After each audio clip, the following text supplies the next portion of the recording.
आज आदरणीय भैरू सिंह जी का जन्मदिन है, उनकी जयंती है। इस अवसर पर मैं उनके जीवन से संबंधित कुछ प्रसंगों के साथ, उनके जीवन की कुछ खास विशेषताओं के साथ आपके बीच उपस्थित हुआ हूं। आदरणीय भैरू सिंह जी शेखावत राजस्थान जैसे महत्वपूर्ण प्रदेश के 3 बार मुख्यमंत्री रहे और 3 बार ही नेता प्रतिपक्ष रहे और अपने उन्नति को आगे बढ़ाते हुए देश के उपराष्ट्रपति भी बने। इतने लंबे सार्वजनिक जीवन में कई उतार चढ़ाव उन्होंने देखे। 1952 में पहली बार वो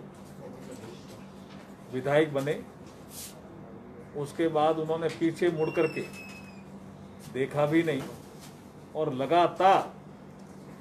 राजस्थान विधानसभा में अपनी आवाज को बुलंद करते रहे। पहले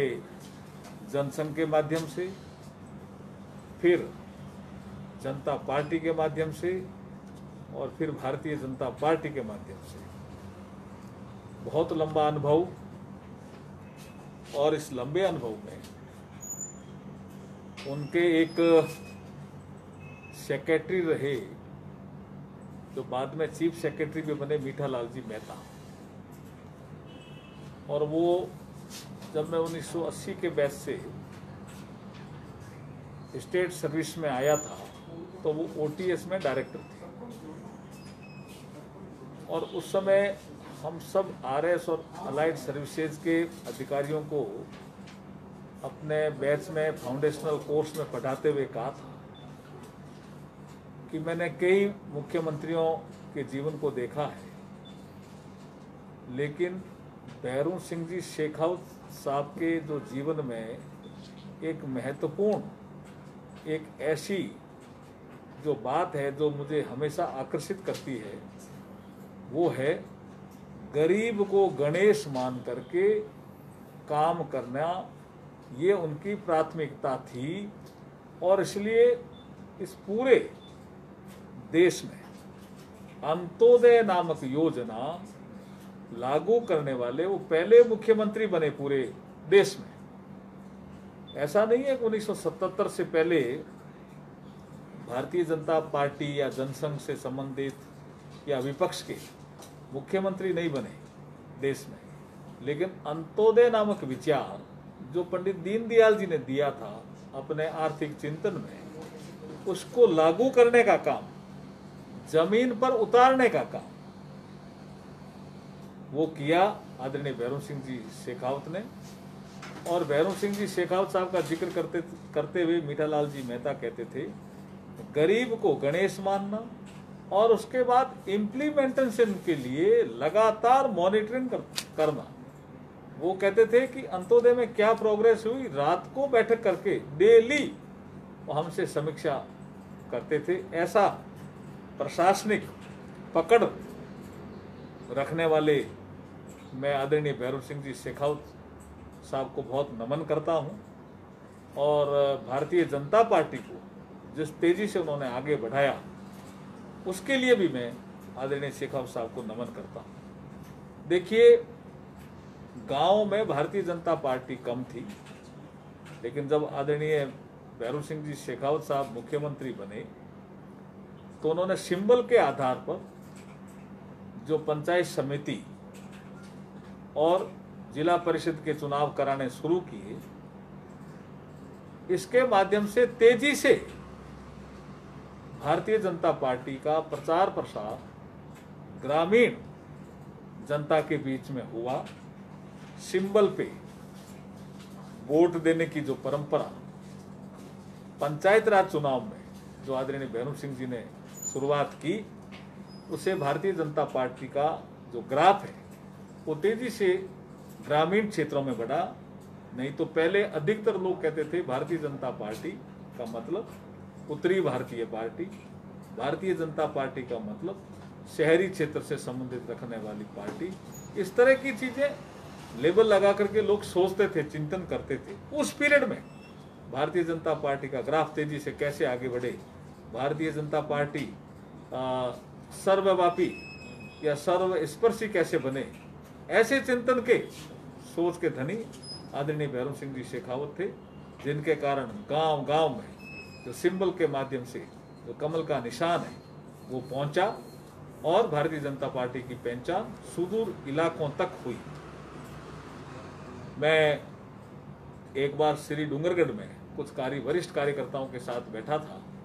तब ये बताया गया कि एक बार भैरव सिंह जी शेखावत श्री डूंगरगढ़ आए,